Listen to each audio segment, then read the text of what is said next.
Bismillahirrahmanirrahim. Assalamualaikum warahmatullahi wabarakatuh dan selamat sejahtera. Hari ini 6 Ramadan, kita bertemu lagi dalam topik skop dan limitasi kajian. Okey, dan juga termasuk dengan definisi operasi ya. Jadi topik kita definisi operasi, skop dan limitasi kajian.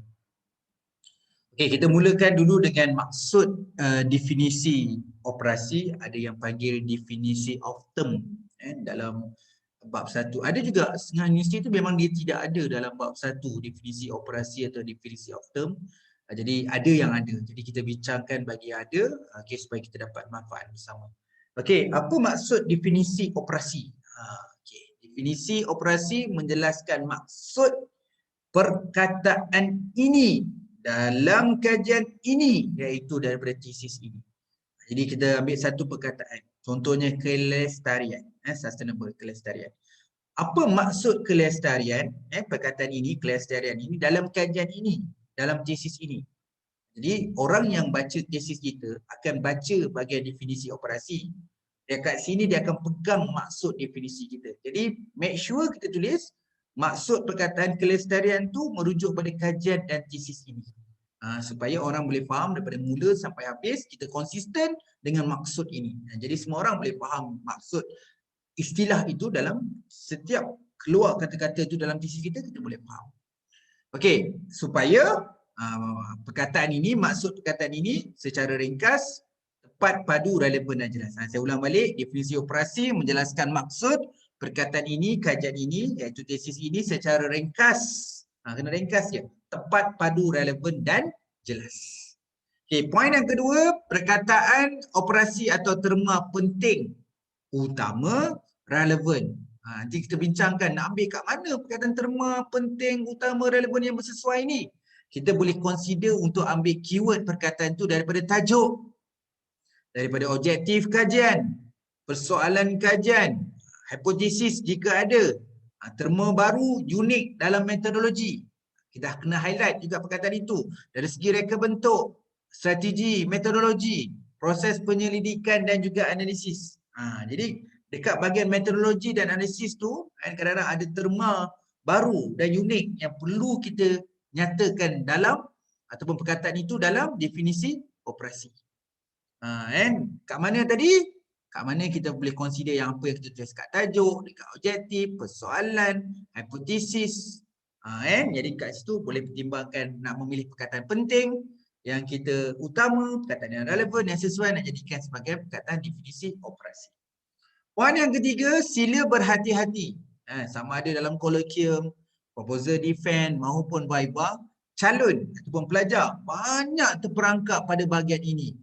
Setiap perbuatan dan penerangan kita akan dirujuk kembali pada definisi operasi. Kadang-kadang penilai saja je nak uji kita.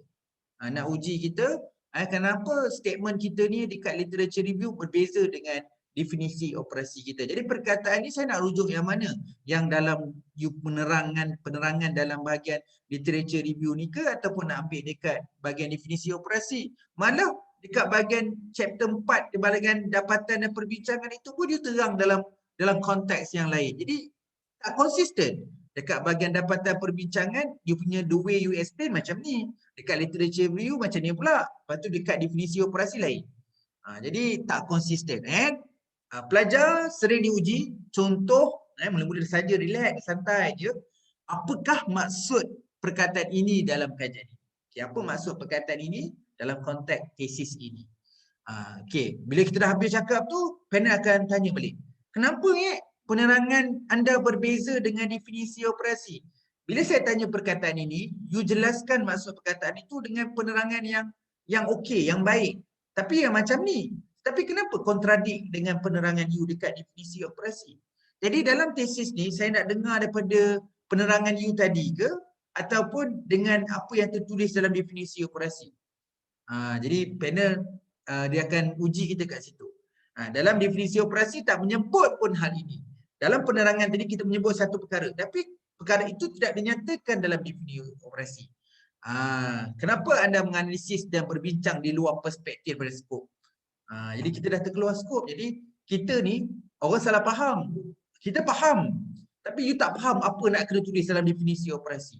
Lepas sesi tu, lepas sesi soal jawabnya penilaian tu, baru jelas apa itu definisi operasi.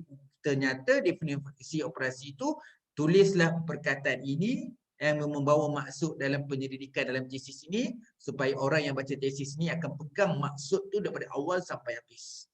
Okey, ada pelajar yang gagal membezakan definisi operasi dengan definisi konsep. Okey, kedudukan definisi operasi atau definisi of term tu duduk kat bab 1. Definisi konsep tu bab 2. Apa ciri beza dia? Definisi operasi satu citation pun dah cukup. Sebab kita ambil satu definisi yang betul-betul jelas, ringkas, tepat, padu, relevan tadi. Tetapi kalau definisi konsep dekat bab 2 tu, A kata apa, C, B kata apa, C kata apa, di konsep kena tahu banyak secara luas.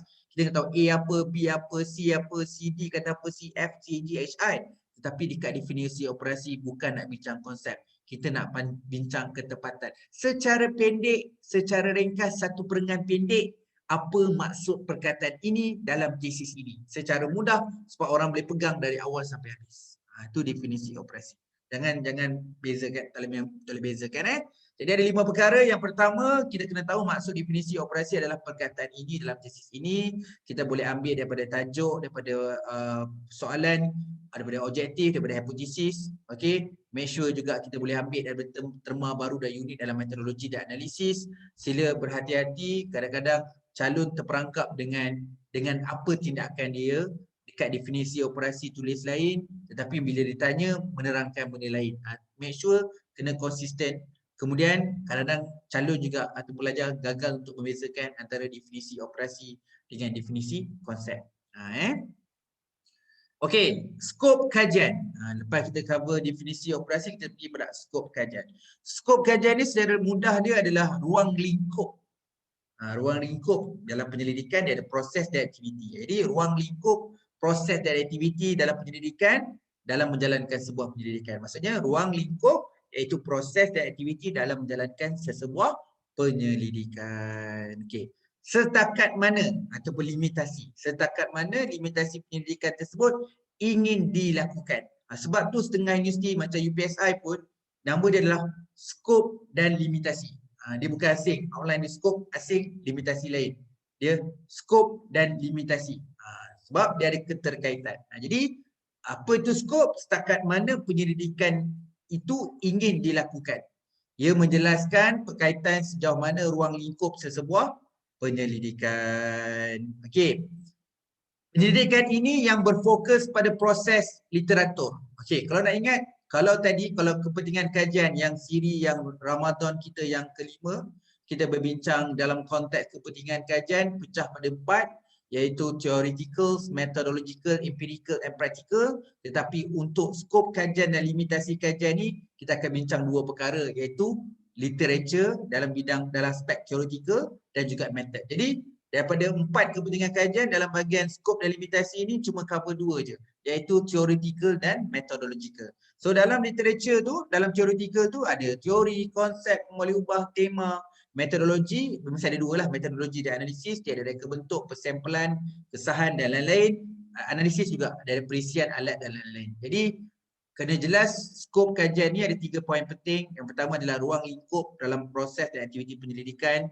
Okey, setakat mana penyelidikan itu ingin dilakukan, ada limitasi, dan perbincangan skop ni sama dengan limitasi ada 2 perkara, iaitu bidang dekat aspek theoreticals dari segi aspek teori dan konsep, dan juga metodologi dan metodologi dan analisis dalamnya.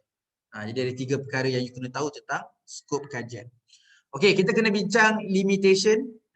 Tadi skop dengan limitation, tapi limitation ni saya tambah satu lagi, limitation dan delimitation. Delimitation tu membawa maksud kepada justifikasi. Okey, kita go through limitation, baru kita cover delimitasi atau justifikasi. Jadi limitasi tu dalam sebuah proses penyelidikan, solusi terbaik adalah sangat penting, yang mana dalam proses pembuatan keputusan akan berhadapan dengan beberapa pilihan dan situasi. Kita ada berapa banyak pilihan untuk situasi atau sebuah solusi. Tapi kita kena buat juga satu solusi yang terbaik. Justru itu, satu atau beberapa konsep teknik atau kaedah saja yang akan dipilih. Kita pilih kaedah yang terbaik, teknik dan teknik yang terbaik sahaja. Jadi kita kena ada kos lepasnya. Jadi kat sini kita panggil wujudnya limitasi.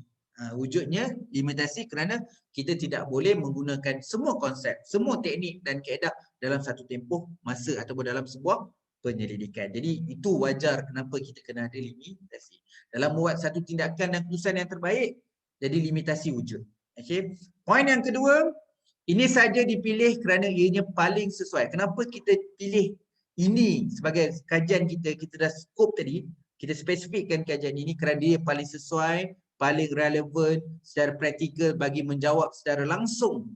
Langsung. Maksudnya kita nak buat benda ni jawab secara langsung, itulah depan sekali itulah objektif persoalan dan hipotesis, malah yang tidak langsung pada penyataan masalah. Dan legak latar belakang. Jadi bila kita selesaikan hipotesis, maka selesaikanlah persoalan kajian. Bila selesaikan persoalan kajian, maka terjawablah objektif. Bila terjawab objektif, maka terjawab juga penyataan masalah. Seterusnya isu relevan dalam latar belakang. Okey, poin yang ketiga. Okey. Setiap satu atau beberapa teori, konsep, reka bentuk, kaedah, strategi, teknik yang dipilih, justifikasi ataupun kita memilih untuk menggunakan itu tu perlu juga diberi delimitasi dan justifikasi. Apa tu delimitasi atau justifikasi ni? Penjelasan dengan memberi justifikasi kenapa kita memilih. Kenapa kita nak membuat kajian di negeri Perak saja? Kenapa kita nak gunakan kaedah kuantitatif saja? So, kita kena bagi delimitasi atau dinamakan sebagai justifikasi. So, delimitasi ini perlu ditulis dengan jelas, relevan, praktikal dan meyakinkan. Keywords ni yakinkan. Ada wajarnya setiap statement yang meyakinkan tu perlu ada citation. Okey, jadi itu pentingnya delimitasi dalam memberi justifikasi. Okey, ada 5 poin penting dalam menceritakan delimitasi, justifikasi ni dan juga limitasi dan limitasi.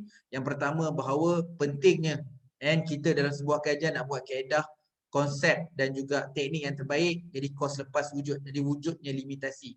Jadi kita kena memilih yang terbaik dalam kita punya penyelidikan. Yang kedua, dalam memilih tu kita make sure dia yang paling sesuai, paling relevan dan paling praktikal dalam menjawab kita punya objektif, persoalan, hipotesis dan juga penyataan masalah. Yang ketiga, kita kena tahu juga dalam membuat keputusan, dalam memberi limitasi tu wujud dan limitasi dan juga justifikasi. Make sure semua perkara yang kita nyatakan limitasi tu perlu diberi justifikasi atau delimitasi bagi memberi yakin, memberikan keyakinan. Dalam meningkatkan keyakinan tu wajar kena ada citation.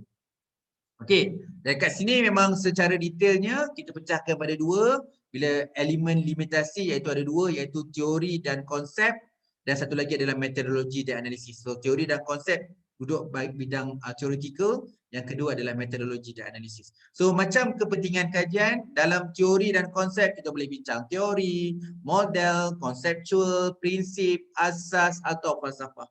Okay, kalau kajian literatur tu kita boleh beritahu limitation dalam kajian kita, sama ada gunakan teknik dalam literature review ataupun non-teknik. Kalau teknik ada SLR, meta-analisis. Kalau bukan teknik ada perbincangan, penulisan literature review ke arah perbincangan, penulisan literature review ke arah konsep, ulasan, umum ataupun kita panggil general review. Okey, itu adalah aspek pertama. Bila nak menulis bagian limitasi, ada wujud limitasi dari sudut teoretikal, sama ada teori dan konsep dan juga literature review. Okey, aspek limitation seterusnya adalah aspek perbincangan metodologi. Okey, saya sebut semuanya, reka bentuk penyelidikan, falsafah, kaedah, metodologi pilihan, strategi penyelidikan, instrumen kajian, bahan atau material, alat dan kelengkapan, kesahan kebolehpercayaan, ufuk masa, teknik dan prosedur, populasi, persampling, unit analisis dan lokasi kajian. Kita tak mampu nak membuat seluas-luasnya dengan banyaknya. Jadi wujudnya dalam research ni limitasi. Jadi nyatakan limitasi dalam konteks metodologi. Okey, dan juga analisis. Dari segi perisian, teknik analisis, analisis integrasi dan interpretasi. Jadi dalam konteks metodologi dan analisis, dua bahagian ni, method dan analisis perlu didetailkan kat mana yang ada limit. Make sure macam tadi, bila setiap statement yang katakan limitasi kajian, perlu ada hujah, justifikasi atau limitasi. Bagi menyokong dan meyakinkan dan boleh bagi abstrak menyokong dan meyakinkan tu dengan menambah citation. Okey.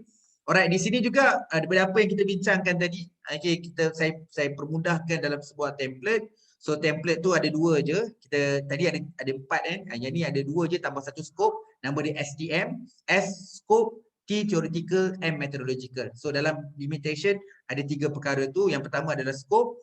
So saya nyatakan tu objektif umum dan tujuan penyelidikan.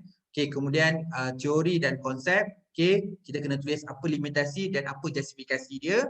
Okay, sama juga yang kedua, dalam sudut theoretical ada literature review. So apa limitasi dia, apa justifikasi bagi limitasi, metodologi kajian boleh detail satu persatu. Setiap satu persatu dalam metodologi tu apa limitasi dia, apa dia punya justifikasi. Dan juga dalam metodologi dia ada analisis kajian. So you kena spesifik apa limitation dia, apa dia punya delimitasi dan juga justifikasi. Jadi dua perkara besar iaitu theoretical, bawah dia ada teori dan konsep dan literature review, dan juga metodologi. Dalam tu ada metodologi dan analisis. Kesemua itu perlu dinyatakan secara khusus limitasi dia dan perlu disokong dengan justifikasi. Jadi template ni dia dapat mudahkan kat situ. Nanti you all boleh guna template ni dalam you memikirkan apakah hari tu dah buat yang kemarin 5 Ramadan dah buat kepentingan kajian. Yang ni bincangkan untuk dari segi menghasilkan penulisan dalam konteks limitasi kajian pula. Okay, alright. Jadi bila dah bincang kat bab 1 ni, kita dah bincang latar belakang research latar belakang research background samalah kan, latar belakang pernyataan masalah objektif, kemudian persoalan, hipotesis, kepentingan kajian dan limitasi. Jadi pakcik kat sini ada letakkan satu template dari segi outline bab 1. Okay, ada introduction, research background, problem statement, objektif, ada dah objektif 1. Kat sini 1.4 kan, 1.4 objektif. Saya buat 1.4.1 tu objektif nombor 1. Macam itulah. Research question lepas tu, research hypothesis. Ni mana yang ada, mana yang tak ada boleh gugurkan lah. Significance of the study, definisi, operasi, scope and limitation and conclusion. Mungkin susunan ni pun tak ikut universiti juga. Susunan ni tak semestinya sama semua universiti. Jadi listkan semua outline, jadi outline dengan sub-sub outline. So tick mana nanti progress jumpa dengan supervisor, tick mana yang dah buat, mana yang belum.